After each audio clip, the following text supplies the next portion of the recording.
He Had Plans for Me by Gen Legend 3. So yesterday I was at my sister's house with my mum watching my son and nephews playing in the yard. One of my nephews, Harrison, was picking bark off a tree at the time. I then remembered an odd encounter that I had as a kid. It was so weird. I was thinking aloud and my mum heard me say this. My mum then inquired what I was talking about, so I decided to tell her. When I was a kid, I was hanging out at the Pinecone Forest. This is what the neighbourhood kids called a small patch of trees behind the road that was near where we lived. I was picking bark off one of the trees and I needed to pass some time because my friend Frankie was doing his homework and was yet to come out and play. Out of nowhere suddenly, this guy come up to me. I could smell him before I saw him. He smelled like stale cigarette smoke. I was kinda scared when I looked at him. He wasn't very old, but he had a very lazy eye that was cloudy. His teeth and fingernails were stained yellow. My mum taught me to be nice to people even when they don't look it, so I faked a smile and said hello. "What are you doing?" he asked me. Now the smell of his breath was probably the worst thing about him. I'm picking bark off this tree." "You shouldn't do that. It's like picking the tree's skin. How would you like it if somebody picked your skin off?" he said while lightly pinching my arm with his yellow fingernails. "I don't know," I replied and got my arm back off him. Just then, Frankie's mum called out for me out of the door, asking me to come and wait inside. I didn't think anything of the whole thing at the time, but when I told my mum about it, she had this look of, I don't know, guilt maybe. She said that it was probably about time that I knew the whole story. Apparently she never told me about it until now because she thought that I'd forgot about the whole encounter. So first of all, you should know that the neighbourhood I grew up in was a small tight-knit community. Everybody knew everybody, and there was no reason for an outsider to come in unless they knew somebody there. So here's what happened with this guy. Frankie's mum, Sonna, noticed that there was a white van with no windows parked on the side of the road. Now she didn't recognise it, but she figured that maybe it was just a visitor for a neighbour. Sonna said, or rather told the police, the van had been there all morning and afternoon. She was keeping an eye on it. She just had this bad feeling about it. Now she had this huge front window that actually faced out onto the pine forest. The van was parked right next to it. She saw me waiting for Frankie and kept a constant eye on the van while holding the phone just in case. She then saw the man jump out of the back of the van and then walk up to me. As soon as she saw him grab my arm and pinch me, she decided to call the cops. That was when she called me into her house. The cops stopped the guy just outside of my neighbourhood. In the back of the van they found that there were binoculars, a Polaroid camera, pictures of me taped all over the walls and ceilings, me at school, at my grandparents' house, and at the bank with my mum. Just everywhere I went to. But that's not all. He had a key to a storage unit on him. Inside the unit, they found it was full of knives. I mean a lot of knives. Paring knives, a butcher knife, a thin fillet knife, a melon baller, and various knives of all shapes and sizes. There was also a few books about anatomy. There was some other surgical equipment, duct tape, and about 10 empty gallon buckets. In the middle of the unit there was an old bed that was used to restrain mental patients, so it had wrist and ankle straps, and the entire inside of the unit was covered in plastic wrap.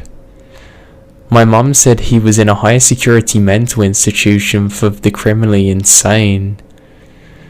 That's the last I ever heard of that guy.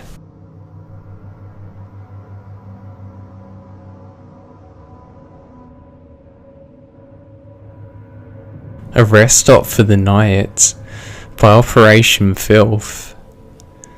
About 3 weeks ago, my mother told me and my brother this story.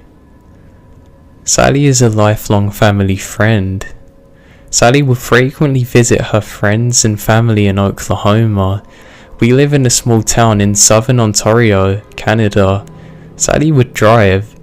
She would drive about 20 hours straight, at least overnight, to get from our town to another small town.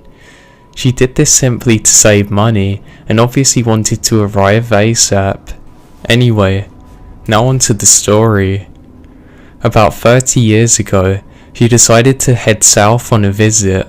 No big deal, she's done this a few times. So she packs up and heads out. At some point, after driving about 14 or 15 hours, she started getting really tired. Being as it was probably the 80s, it was a little safer, so she decided that she would stop at a rest stop. She was gonna sleep for a little bit and then resume her drive first thing in the AM. She then parks in a very well lit area and rests. She parks by the lights and felt at ease because there were an abundance of travellers stopping and going. She gets out for a bathroom break, comes back and then settles into her car. About then, another RV pulls up beside her and the elderly couple jump out. The man asks her about coming from Canada. They strike up a little conversation. Nothing odd. The couple talk to Sally for a bit.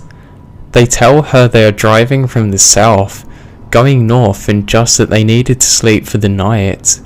They wanted to talk because they are unsure if the rest stop was okay to stay at, but seeing Sally, they're at ease. They say goodnight and have a good trip, and the couple then went back to their RV. Sally locks up her doors and went to sleep. 2 or 3 hours later, she woke up with a really unsettling feeling. She looks around, sees nothing. A few people going in the stop. Parking lights are all still on. She assumes that the reason she has this bad feeling is because a car isn't the best place to sleep in. After about 10 minutes, she said that that feeling actually gets worse, and it's just constant now. She sits back and tries to shrug it off. This apparently doesn't work. She had every red alarm and instinct telling her to go. She panics, starts her car, and speeds off. She doesn't care where, she just knew that she had to get away from there. So about 20 minutes down the road, she finds a motel and gas station to stop at. She decides to see if she could get a room from what little money she had. She then converses with the person in charge and he cuts her a deal. As he doesn't want a young woman driving alone at night, she gets a key, pops in her hotel room and sleeps for the night with no issues at all. Around 9 AM, she wakes up, showers, changes clothes and decides to relax for a few. She turns on the TV and what was on it actually gave her the worst chills of her life. There was an elderly couple that was killed in the middle of the night. The news shows the RV. That was the one that Sally was parked next to, in the exact same rest stop next to her. And she sees a fast food drink cup she dropped on an accident that rolled under the car. Sometime during the night, a man broke into their RV and killed them, then left. Presumably, right before Sally had left. The man was never caught, and since then, Sally never stops in anywhere but a hotel for the night.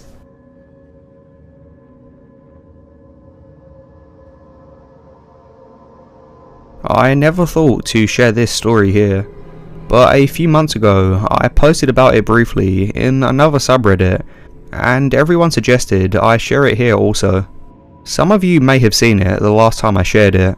I believe the day after the 4th of July, and my husband and I were in the middle of a cross-country road trip. We were driving through Texas, and for any of you who have driven across the entire state of Texas, you know that it is very long and very barren. Sometimes we go hours without seeing anything at all, and the towns we did pass through didn't consist of much more than a rusty old gas station and a few dusty little houses. Looking out the window, you would swear you were just driving through the same 5 miles of desert again and again. I had started to get a headache, and my husband suggested I take a quick nap to get rid of it. I remember allowing myself to doze off as I watched the beautiful colours of the desert sunset. The slowing of the car woke me up, and the first thing I noticed is how dark it was. I believe it was around 10 PM. My husband had stopped at a gas station with a small shop. He told me he was going in to grab us some food, and asked if I needed to pee. Knowing I might not have another chance for quite a while, I went into the shop and used the restroom.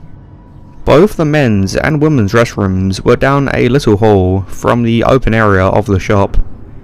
I was groggy and tired and realised how badly I needed to pee, so I shuffled into the restroom. As I made the way the short distance from the door to the nearest two stalls, I made eye contact with a woman coming out of the only other stall. She didn't quite look homeless, but she was definitely messy looking. She had wild grey hair, almost shoulder length if it hadn't been sticking out of every direction from her head. It looked like it hadn't seen a brush in weeks. She was wearing ragged looking clothing, a pair of ill-fitting black workout shorts, and I remember noting her foam flip-flops. Several layers on top, one of them being a large purple and green coat. Keep in mind that this is Texas in July. The jacket was hanging on her shoulders, crooked, like she hadn't been bothered to take more than a few seconds to put it on. She was carrying something in a tied up plastic grocery bag. I gave her a quick smile as our eyes met, and she just stared at me in return. Then her face turned wild and intense looking. Her eyebrows were set as if she was angry, but her eyes had a wild, alive look. She looked at me like she was hungry, and this was when I felt the first tinge of something wrong. I tried to brush it off. She waddled over to the sink, and I took my time shutting the stall door, because something about her posture in the front of the mirror struck me as pretty odd, and I was trying to figure it out. She was standing with her body more angled towards me, but her face was turned to the mirror. Her body was tensed, legs slightly crouched, as if she was ready to act. Her hands were not up by her face, or trying to fix the mess of hair, or even being washed. They were at her sides' elbows, also slightly bent. I wasn't sure why, but I suddenly felt uncomfortable. I regretted leaving my purse and cell phone behind. I shut and locked the stall door, and took my time using the toilet. I wanted her to be gone before I left the safety of the stall. I stayed there for long after I had finished, but the woman was still there, so I waited longer. Finally, I heard the smacking of her flip-flops as she made her way to the door. I heard it open and then slam closed. The door was pretty heavy, and had slammed the same way when I had entered. I stayed for a moment and allowed the wave of relief to wash me over, before I reached for the lock. Then I paused, fingers only an inch from the lock. I stayed as silent as I possibly could, to try and confirm what I just thought. Yes, I heard breathing. The woman had only pretended to leave. At this point I was scared and confused. Why had she tried to trick me into thinking she had left to only stick around to be as quiet as possible? I knew something was very wrong, so I stayed in the stall even longer, and this time it must have been at least 20 minutes. But I had no way of knowing for how long I stayed in the stall.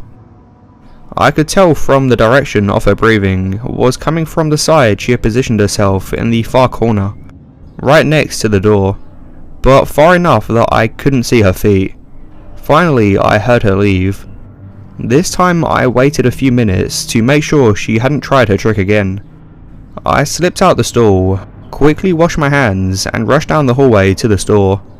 It was pitch black outside, and I had no idea where she was. She couldn't be far. A large man was checking out the register, so I waited near the window display until he left the store and quietly slipped out the door behind him. Sure enough, crouched right outside the front door is the woman. She seemed surprised as she stood and turned away, walking quickly around the side of the store. My husband was waiting in the car and asked me if I was okay since I had taken so much longer than usual, and I said I would tell him all about it once we were away from the store. The redditors who previously read about my experience had many theories, but the two most common ones were that she was a druggie that wanted to mug me, or that she worked with sex trafficking. I'm open to any of your theories. I tried to see if there was anything in the news from around that time, but I couldn't figure out exactly where we were when this happened.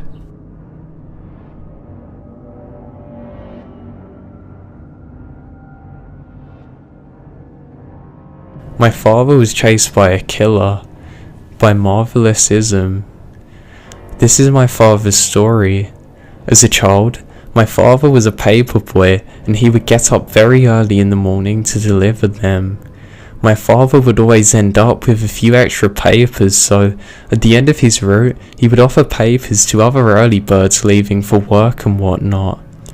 On this day, my father offered a man who was sitting in a parked van. The man just stared at my dad and didn't respond, so my dad just went on about his way. As my dad was walking away, he heard a car door open and the sound of feet hitting the pavement. He turned around and saw the man running after him. My dad was very athletic in his day. He played basketball and baseball, so he just took off. The man chased him for a bit, but my dad knew the neighbourhood like the back of his hand and cut through the backyards and hop fences. He eventually lost the man and got home safely. He didn't tell his parents, but figured they would make him quit if he did. A few weeks then passed by, and two local boys went missing. Their bodies were found at a campground. They were shot and had other horrendous things happening to them. The man who committed this awful crime was William J. Wright. When my father saw his newspapers, he recognised that as the same man who chased him.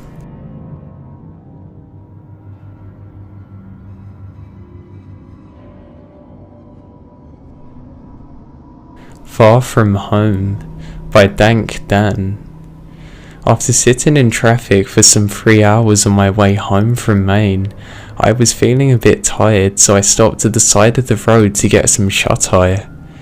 It was around 9 o'clock, and I only meant to fall asleep for about half an hour. I then abruptly woke up and checked the clock in my car. It was 1:34 a.m.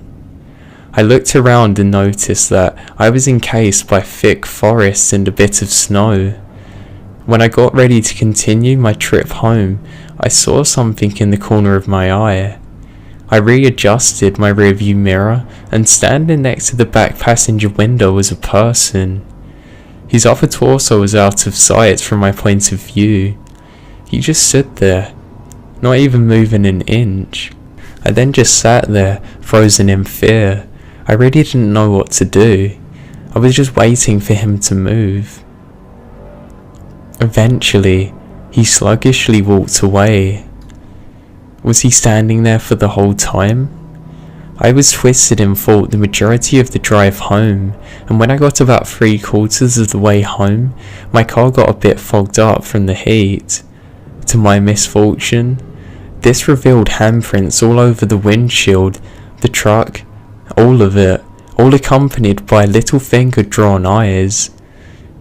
I'm just glad that I locked the doors.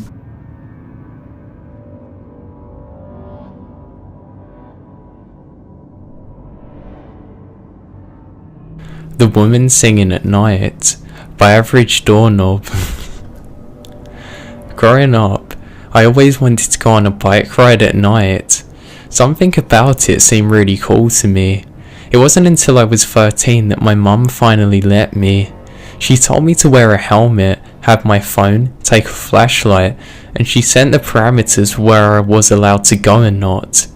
She gave me about 4 miles, which was a lot to me. So right after the sunset, I was off. I loved it. There were no people out walking their dogs, no kids running around, and the temperature was just perfect. It was really fun. It was so fun. I actually ignored all the limits my mum had set me. You see, where I was biking was all walking paths. It was one of those grassy areas between two neighbourhoods. There's this long path that went at least 600 feet in a 25-degree angle. I was flying downhill, having an absolute blast, and darted right past them parameters that my mum had set me. My mum set me these limits for a reason though. Everything on the inside was close to the houses and people. The outside, more specifically, this was a place where the path that I was on led to. It was very barren. I rode along this path for 10 minutes before I could see some lights of the houses on the insides of the limits. After about 15 minutes of riding along this dirt path, I heard singing. It sounded about 30 or 40 feet in front of me. I stopped riding to hear it better. It was a woman's voice. She was singing Eleanor Rigby by the Beatles, but she wasn't singing the words, just the melody of the vocals. Her voice was strange. You know when you have the weird feeling and almost like you can't talk properly where you're scared and your voice goes off? That was what she was singing like. I inch forward to try and see her. I get close enough to see the silhouette of her bouncing up and down like she was headbanging. I decided to get my flashlight out. I think that maybe this person is in need of help or something. I then get closer to her. Maybe she was just an insane person and the light will scare her away. I don't know. So I take the flashlight out of my pocket and point it at her and turn it on. The moment the light hit her, she stopped moving completely. She was then facing away from me. She had disgusting hair that seemed to be sticking together in clumps. Some of her hair was ripped off too. She was wearing a very oversized bright red hoodie. I was almost too scared to move. I think she was too. I conjured up as much bravery as I could and said, sorry, in a very, oops, this is the wrong room kind of way. She didn't reply. I then turned off my flashlight and put it back into my pocket. Just as I was turning my bike around, she screams. She screams in an awful, awful high-pitched voice. I nearly crapped myself as I threw myself back onto my bike. I then hear her voice getting closer to me. I book it as fast as I can. I don't bother looking behind me. I don't even stop pedaling. Her screaming is now growing quieter and quieter until it slowly dissolves into the darkness around me.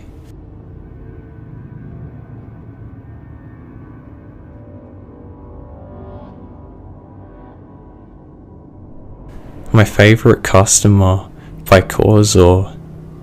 From 2006 to 11, I worked in the electronics department at the local Walmart in the city which I lived in. For those 5 years, I had worked with plenty of weird people and customers, especially considering that the state hospital was directly across the road. This story isn't just a regular old creepy encounter, but something that would lead to me being stalked for nearly a year. It all started in 2010, on a night I was working my second shift. I was doing my end of shift rituals when a woman come in her late 40s interrupting me. She was with a little girl who was no more than 3 or 4 years old. Excuse me, I need help with my cell phone. She spoke softly and then proceeded to tell me about her problem. I need to turn my phone into a straight talk phone. The girl earlier said you could do it. Oh great, of course she did. I thought to myself, but my lips said, sure, let's see what I can do. She then handed me a 6-year-old phone from Verizon, and I knew as soon as I saw it that I wouldn't be able to do what she wanted.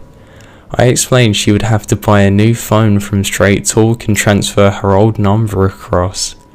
Basic stuff really. Now, I always took my job seriously and held myself to the highest standard of customer service. The store would actually receive letters saying about how good I was, so I can assure you I did nothing to annoy this lady, and by God was she annoyed at me. Why the hell would I buy a new phone? I have one already. She's now beginning to scream louder and claims that I'm a corporate goon. I finally managed to defuse the situation as she left the department, and she gives me the classic, "You'll never get a job in this town again." Oh, great, I thought to myself.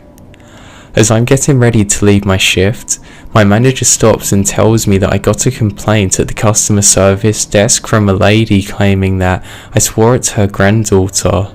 I then explained what happened to my manager and he just laughed it off. He knew it was very unlikely for me to say anything like that to a customer. Now I wish my story ended here, but it doesn't. Otherwise, I wouldn't be writing this. For the next several weeks, I would get complaints about the things I've never done. Sometimes even on my off days, I would go into work and get questions from management nearly every single day. It was complaints raging about me being rude to all the customers, all the way to me doing drugs in the parking lot on break. All of these complaints were coming from two women. As it turned out, it was a cell phone lady and her adult daughter. It turns out they had even been scoping out my work schedule and started coming in nearly every day. They would walk through the electronics department just to make sure that they could see me in there. As soon as they did, they'd go and complain. This happened for several months. It happened so much that management deemed her a crazy woman that was a threat to me. To be honest, I didn't care much. I thought it was pretty funny. I never got in trouble and everybody knew these ladies were crazy and just blew it off. I started caring though when she took it to a new level. She started to follow me around. I would see her when I was around town. She made it clear she knew where I lived and would regularly walk past by my house. I would see her standing out the front just staring at my place.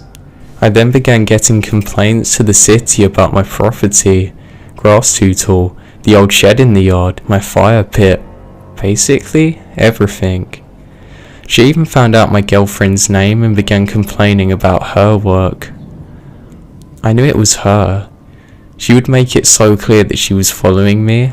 Sometimes she would stop in and ask me questions at work and act like she was the nicest customer. And a few times she asked me things like, "How's your girlfriend?" Or my favourite, "How can you afford that big house on your little Walmart minimum wage?" For about 7 months she stalked me and slandered me. I started telling her I knew what she was doing and she had to stop. But she played it off. I couldn't report her. She never threatened me once. She was just making my life hard. By this time, everybody in my life knew about this nut job. So one night, I'm grabbing dinner with my friend from work and we're joking about it when he says, "What if you just counter-stalk her?" At first, I thought this was a terrible idea. However, he was eventually able to convince me that it would work and that they would help me. So we hatched a plan. It went as follows: find her job, find her name and address, make complaints in the same manner as her, find out all the rumours she's told about me, make it clear that we know, show her that we have numbers.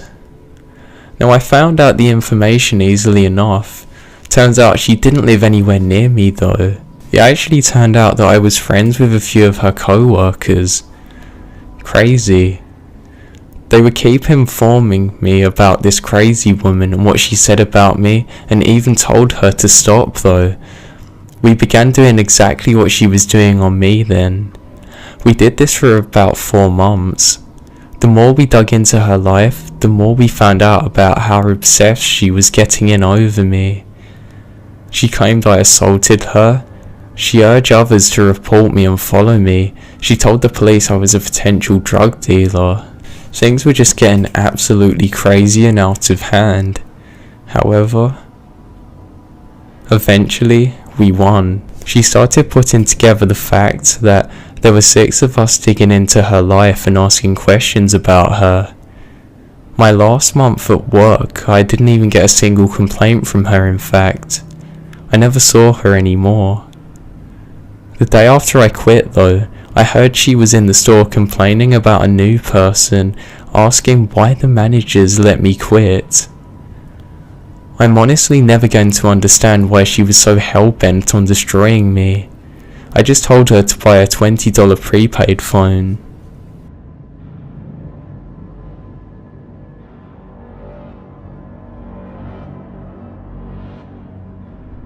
Creep in the Bus by Joel Oscar 999. I'm a 16-year-old guy, and I wasn't expecting this to happen to me, so I just want to point out that this doesn't only happen to women. 2 days ago, I was coming back from school. For background information, the bus students go to goes to the center of the town. I take that one, and then I take another bus to get to my stop, where I have to walk maybe 200 or 300 meters away from my house. I took the bus from the school towards the center, then waited at my stop. There were other kids from other schools that waited, and the creep. He wore his hat down and was glancing at me every now and then. I ignored him by putting my earphones on. This lasted for 10 minutes, until the bus finally came. I forgot about the guy, but was still creeped out. I got on the bus and took an empty seat. I noticed the creep get on the bus too, and he was walking towards me. My red flags weren't out yet, but I still checked just in case. He took a seat behind me, and then the bus started heading to the next stop. I heard something in the background of my music. I turned the volume down, and I heard a voice from behind me. From this same fucking guy. I pressed pause, and heard him ask, "Hey, I think we live near each other. Can you just tell me at which stop we're supposed to leave?" Of course, you'd think it's stupid of me to tell him the truth, but it'd be a bit of an asshole move to tell him bullshit if he lives near me. The bus approached near a stop, that is at 5 or 6 stops from my place. I changed seats, imitating as if I needed to get off the bus. The creep moved too. God damn it. He's lying and is following me. I then waited for one of the busier stops, and God was with me, because there was a crowd of teens, probably planning to smoke and drink. As soon as the doors opened, I ran the fuck away from the bus, and crossed the roads and entered some random shop. I kept my head down and looked out the window. As soon as the students were separating, I looked for the creep, and I could see him, looking for me. I took off my hoodie and put it in my bag. I then went to the bathroom to make my hair wet. I fucked up my hair to make myself look at least a little different. I then left the shop. I walked a long way towards the next stop, making turns at every possibility. After walking around a bit, I went to a small cafe, and waited there a bit. I sent a text to my dad if he could get me. He asked me why, and I told him the whole thing. He picked me up like Usain Bolt, and then drove me home. I don't know who the hell that guy was, and what the hell he planned out. I don't think he lives near me, and I fucking hope not. But whatever the fuck it is, creep in the bus? Let's not meet.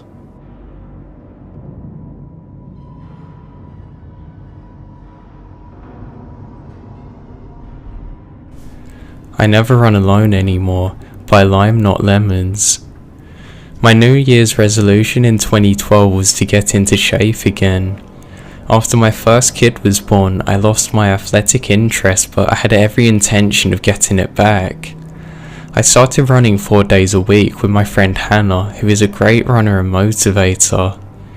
We would run after work, usually 5 or 10 kilometers, favouring the forest trail. It was a pretty good place to go jogging. You could run at any time of the year really. Once you turn onto the lights, you got a 45-minute run to the shorter trails and the longer runs beyond that. Then the lights turn off automatically. Now we had been running for about 2 months and we started seeing the same man hanging around the parking lot every time that we got there. This guy was 25 or 30 years of age. He was always dressed in sports clothes but never running. He never looked you in the eye either. We speculated that he could be homeless and camping nearby because he would constantly be there. We got used to seeing him, sitting somewhere close by, silently always on his own. We felt really sorry for him. He never seemed to talk or interact with anyone, but there was something about him that made us hesitate to talk to him or ask if he was okay. I can't pinpoint exactly what it was about him, but something didn't feel right. So Hannah couldn't make it to a run one evening, and I decided to go on my own. I arrived at the parking lot, my car being the only car there. I did some stretches and turned on the lights and set off on my 5 kilometer trail. I hadn't seen the thin, silent man when I started my run. Perhaps it was getting too cold for him to sit there now it was turning to autumn and dark and getting close to the freezing point. He must have been there though, just somewhere in the shadows, because when I got to the top of the first steep hill I could hear heavy breathing somewhere behind me. I look over my shoulder and then I saw him. He is running like a man obsessed, in regular shoes, not running shoes, with his arms moving in a really strange stiff manner as if he was made of metal. His hands were like arrows. He was running in a straight angle, throwing his arms upwards, almost like a robot more than a sprinter. For the first time he looked me straight in the eyes. It was apparent that he had some kind of predatory, animalistic look, and it made my heart freeze. He had never done anything to harm me, or anyone else as far as I knew, but I knew the look in his eyes alone was enough to give me the chills, so I was facing a serious threat. I started running faster, trying to create distance between us, and I could then hear his heavy breathing getting even more closer as I strained. I ran like my life depended on it, adrenaline running through my body and giving me new strength. I tore off my necklace and threw it onto the ground, thinking, I must leave a trace if he takes me. Something must be left behind. I tried screaming, hoping somebody would be close enough to hear me. I did, but I couldn't scream and my lungs were hurting. Why is he doing this? What does he want? Who is he? I thought, as I started feeling my lungs burn. I then thought about my 15-month-old daughter and ran until I could taste blood in my mouth. He was still behind me, maybe 100 meters away from me. I figured that if I tripped and fell, or ran out of energy, or even fumbled with the car keys, I'm screwed. Once I reached a sharp turn in the trail, I went off and ran straight into the dark woods. I ran only a short distance and then laid down flat on my stomach, with my hands searching for a rock to defend me. I realized that I was wearing bright running clothes with reflexes and neon coloring. I couldn't have been more visible if I tried. As I was there waiting, I could hear him getting ever closer. I then heard him turn around. Thank God, he continued running too. I then started to slowly and silently as possible move further into the darkness. My heart then sunk as I heard rapid footsteps coming in from the trail. He had realized that I must have gone off the trail once he saw that there was no sign of me ahead. He stopped and I stopped. I could imagine him listening for any sound. I then held my breath and begged God that I didn't make anything to give away my position to him. After a while, I heard him saying something in a language that I couldn't comprehend and then walk off. I didn't move. I feared that he would wait for me by my car and realised that I had to get off the trail and go onto the main road and stop someone. I couldn't go back to the parking lot.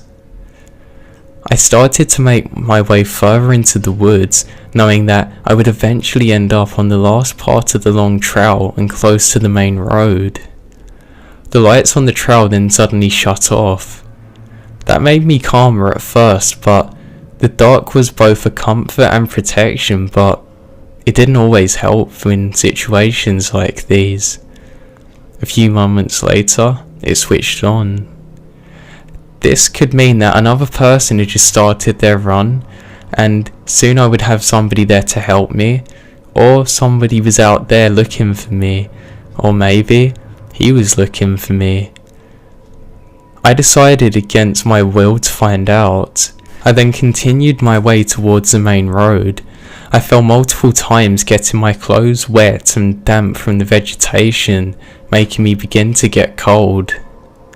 After what felt like a lifetime, I could see the 10-kilometer trail ahead and knew it was close to the main road. I then heard traffic. Once I made it to the road, I must have looked like I'd been in a terrible accident. Blood from several small cuts from the falling, dirt on my clothes and face. I assumed I looked petrified. My bright runners soon caught the attention of some passing cars. My waving and desperate shouting made it stop. The driver, who was a 40-ish-year-old man with his 2 kids in the back seat, spent the next 10 minutes or so trying to make sense of what I was telling him between crying and sobbing.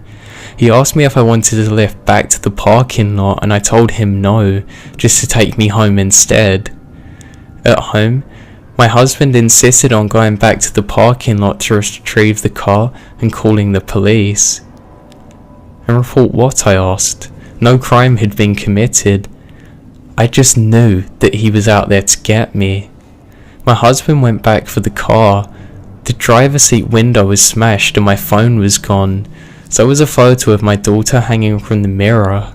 I don't know what he was trying to do to me, but by the way he chased me, by the look in his eyes, he was obviously up to no good.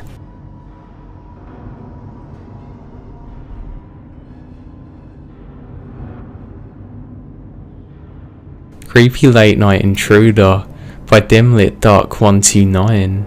At the time, I was 10 years old and my mum was 42. It was Saturday night, and I and my mum were watching some documentary about how Snickers are made. That's not important. It was about midnight though, and we then heard a knock on the door. My mum didn't dare answer the door, but she had the courage to go up and see who it was. Here's how my entrance is laid out. There are 2 doors, and in between them there was a big large glass area. We could see through our doors because of the way the 2 glasses were.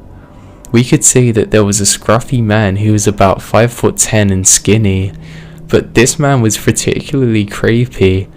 It was because of the way that he let himself into the glass entry that the door was closest to us. My mum asked him what he wanted, and he said in a raspy, scraggly voice at the door, "Hey, my wife locked me out of the house. I was wondering if I could use your phone." My mum hesitated to open the door, but eventually politely said, "No thank you." The man then just stared at her for what felt like 20 minutes. In reality it was probably 5. Eventually, without saying anything, he just walked out of the door. My mum then went round to make sure that all of the doors were locked and then come back in. My mum and I both thought that this was the end of it, but then, about 5 minutes later, our neighbour who worked late night pulled into their driveway. We then got a call from that same neighbour, and she said that some guy was trying to climb over the fence to our backyard. My heart felt like it jumped out of my chest. My mum went out to the backyard and said she screamed at him to get out of our property or she'd call the cops. The guy immediately sprinted back and we never saw him again.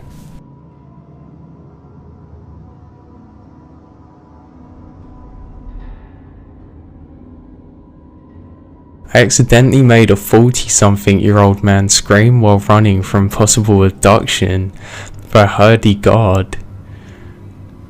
About a week ago, I'd met some friends at a pub to say farewell as one of them was leaving the city to attend university.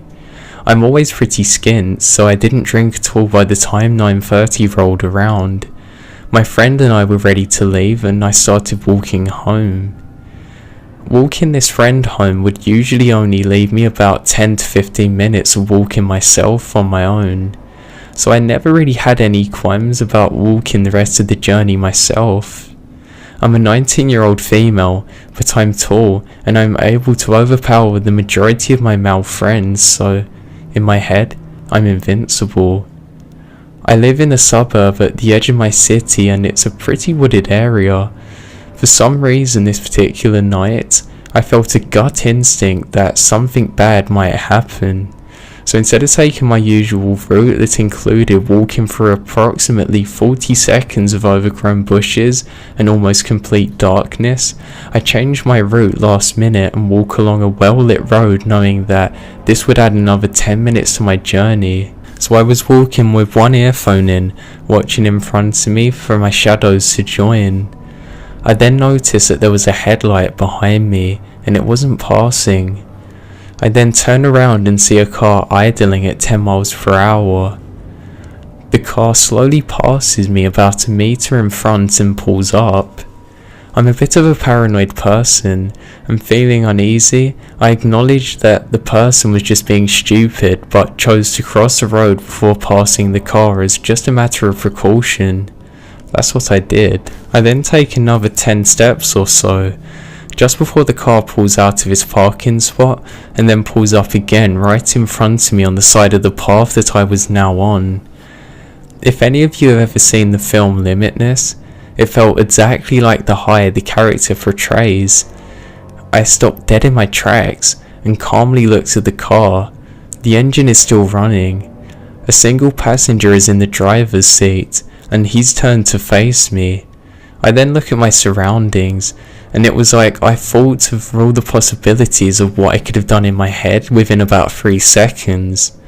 I never reached a conclusion before I suddenly turned and bolted down an alleyway that I was hoping would lead to a pedestrian route behind the 2 roads that run parallel with each other. At this point in time, I honestly didn't know what was going to happen, and I didn't care about anything except getting home intact. This is a part of the story that actually makes me laugh, but it isn't detrimental to the situation at all. After I bolt out of the alley and bolt along the pedestrian path, I was gaining speed on a man in his 40s while he was listening to music walking his dog. I must have scared the life out of him because the moment he saw me running towards him, he let out the most blood-curdling scream I've ever heard. I guess he felt pretty stupid when I just zoomed right past him. I then got to the bottom of the pedestrian path to a road that was sitting horizontally to both my route and the cars.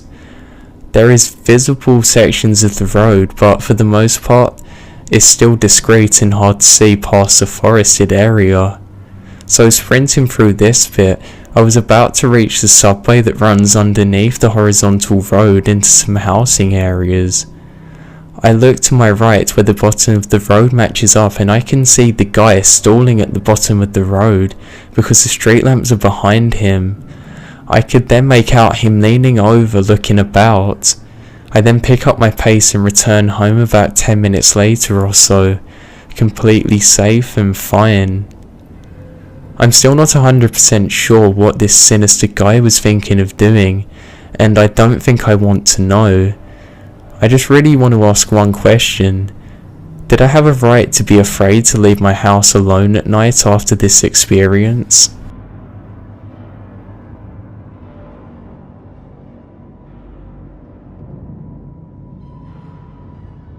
I lived in New Mexico for several years before moving to the Midwest. My friend Amy and I, both females, would spend most days exploring the remote corners of New Mexico, discovering abandoned ghost towns and enjoying the quiet, desolate beauty of the desert. One afternoon in March 2010, we were traveling from Ruidoso to Albuquerque. Always up for exploring, we took a back road rather than traveling the more direct highway. One leg of our journey had us on the NM55. It's remote, teeny, tiny 2-lane highway. We love those types of roads, up until that day. This part of New Mexico is flat and desolate desert. You can see for miles, and there is virtually nothing except for dirt and rocks between towns, and towns that can be miles apart. So we were on the NM55 going north. After a few minutes, we saw a white pickup truck ahead of us going the same direction. Suddenly, he stopped his truck sideways in the middle of the highway, blocking both lanes. We were about a mile away from him, and as we got closer, we began to get uneasy. We could see no reason for him to do this. We were the only other vehicle out there, and we began wondering if we should turn around rather than come up to him and have to stop. We were about half a mile away from him when he pulled over to the opposite side of the highway, but his truck was still pointed in the direction we were going to. We tried to relax a little. Surely this guy was a rancher or something. Maybe he was checking something on his land. As we passed him, we noticed a few things. 1. There was only one person in the truck, a middle-aged guy who never took his eyes off us. And 2, he was talking into a walkie-talkie. A few seconds after we passed him, he pulled back onto the highway and started following us, but he never got too close. He would get to within a few car lengths, and then drop back a little, and then speed back up again to within a few car lengths. We were getting nervous. We realised how alone we were. We had seen no other traffic on that road, and we hadn't told anyone about our great idea to take this detour. We checked our cell phones, and neither one of us had signal, typical for remote New Mexico, but scary given our present situation. Amy was driving and speeding up, while I frantically checked the map, hoping to find a road that would have more traffic. There was no other road. We had to travel this one to get to the next town. Turning around to go back the other way didn't seem like a good option. After a few minutes, we saw another pickup truck coming towards us. He was going very, very slowly, maybe 20 miles an hour, if that. This pickup was old and beat up, whereas the one behind us was newer. Amy had us up to 75 miles an hour, which wasn't typically for us on those 55 mile per hour highways, and we blew by the old pickup as we passed it. We saw that it was another middle-aged guy, and he was talking into a walkie-talkie. After that white pickup passed him, he did a U-turn and pulled in behind it. As we watched all this, we could see the white pickup truck guy talking into his walkie-talkie. No doubt these two knew each other. We were being deliberately followed, and for the first and only time in my life, I felt hunted. They stayed right behind us. We watched for obstacles in the road, but truly thought old beat up pickup guy had set up a trap in the road as our vehicle would be somehow disabled. We talked about driving into the fields. We were an SUV, but this was obviously their territory, and we were afraid of what would happen if we went off the road and got cornered, so we stayed on the highway. By now, white pickup truck guy was right on top of us. We could see him talking into the walkie-talkie, and he stayed right on our bumper, and old beat up pickup truck guy was right on top of him. The three of us sped down the highway. The white pickup inched closer. His manoeuvring and edging closer made it apparent that he was trying to bump us. I watched helplessly as he got to within inches of our back bumper. Amy floored it and we were passing 80 miles an hour and edging up to 90. The road was flat and deserted, but any little thing gone wrong could have been catastrophic. We absolutely were not going to slow down or stop if we could help it. The white pickup pulled into the opposite lane and started to gain speed. The only thing we could think of is that he wanted to pass us and get in front of us. If he had got in front of us and his buddy was behind, then we'd be boxed in and trapped. We looked frantically at the rocky desert on both sides of us. Our only option was to off-road it. Should we risk it? Could we speed through the desert and make it to safety in one piece? As we topped a small incline, we saw a sign that said Salinas Pueblo Missions National Monument, and it pointed towards a road on the left. And right at that moment, a blue pickup truck pulled out of that road and onto the highway in front of us. As we came up to the blue pickup, we saw the plate said US Park Service. We looked at each other and looked behind us. Both pickup trucks did U-turns and went the other way. We followed the blue pickup to Mountain Air and made our way to Albuquerque.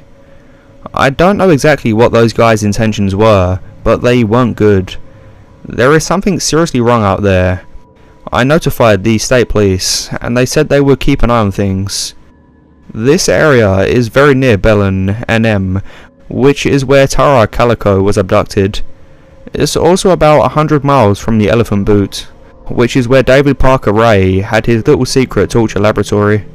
But we didn't put all that together until later. Even though David Parker Ray had died by the time this happened to us, we do believe that there are others out there like him. And whoever had abducted Tara has never been caught. Or maybe we came into meth lab territory. But since this happened on an actual highway, rather than a backcountry road, I tend to discount the meth lab theory. Whatever is going on out there, it's not good.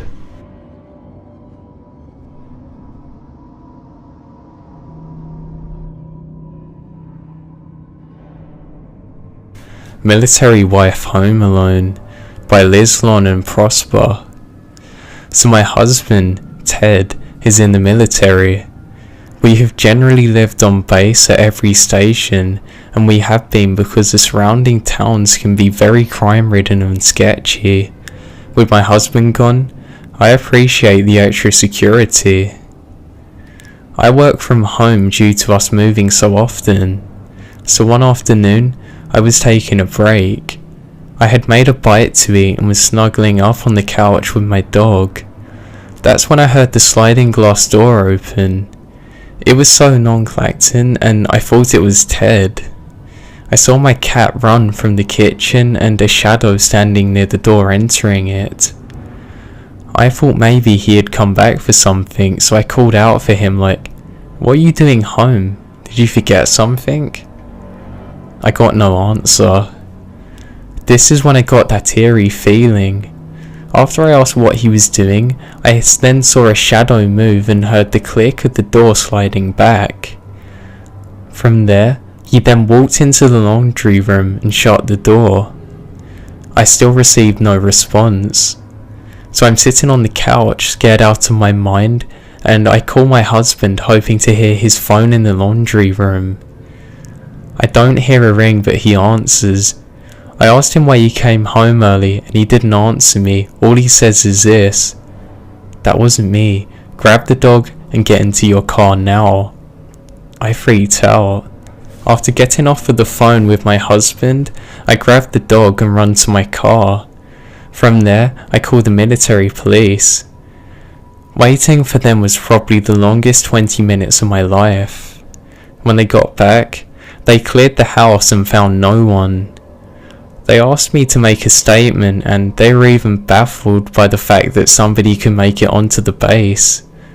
We still live here. I'm still scared that he's gonna come back.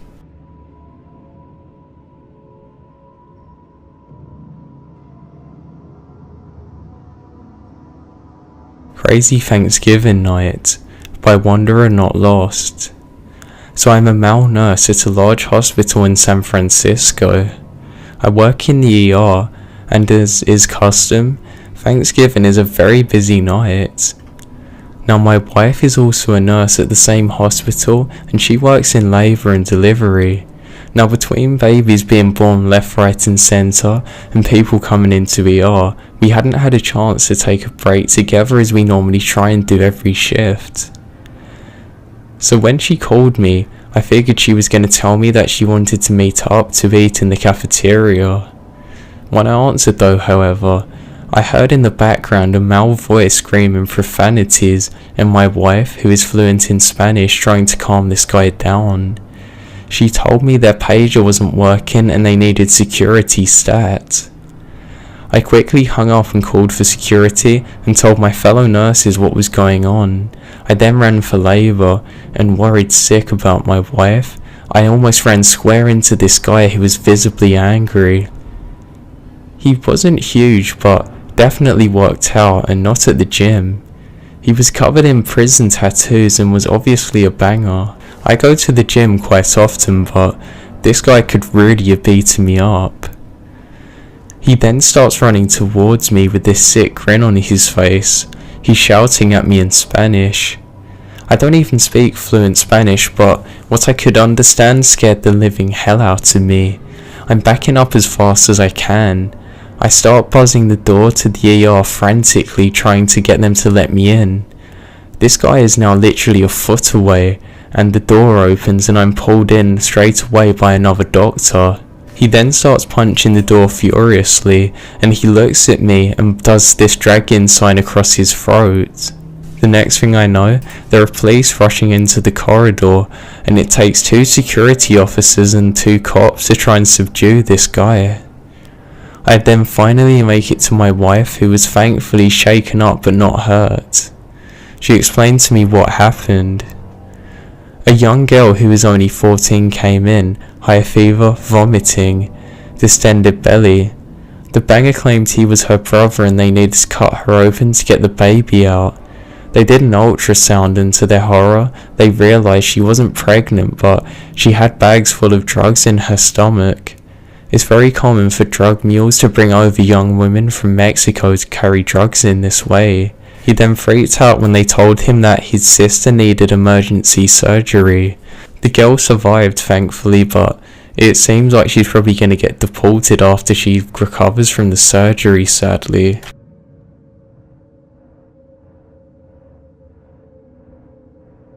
Waitress Closing Alone at Night by Izzy Mary. When I used to work as a waitress around 2 years ago, I would close with my female manager and one dish boy. He only spoke Spanish. Anyway, one night it was dead. A group of 4 guys came in and sat at the counter looking to try and carry out something. I was just busy cleaning, getting ready to close, and after about half an hour to go, these guys started acting strange. Some were looking around while whispering to each other. They were there for a good 10 minutes. They were not even paying any attention to the menu whatsoever. I then noticed that 2 of the guys were at the entrance of the restaurant, and then they had 2 cars waiting by them which were still running. At this point, I got nervous.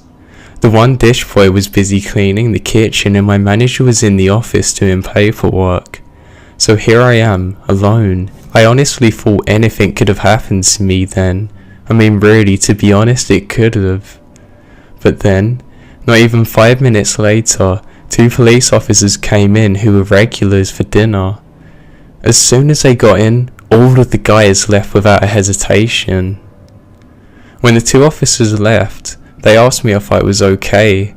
I told them I was fine, just a little freaked out by that moment. They then told me that those guys were probably just going to rob the diner and that I was lucky that they come in so late. It was perfect timing.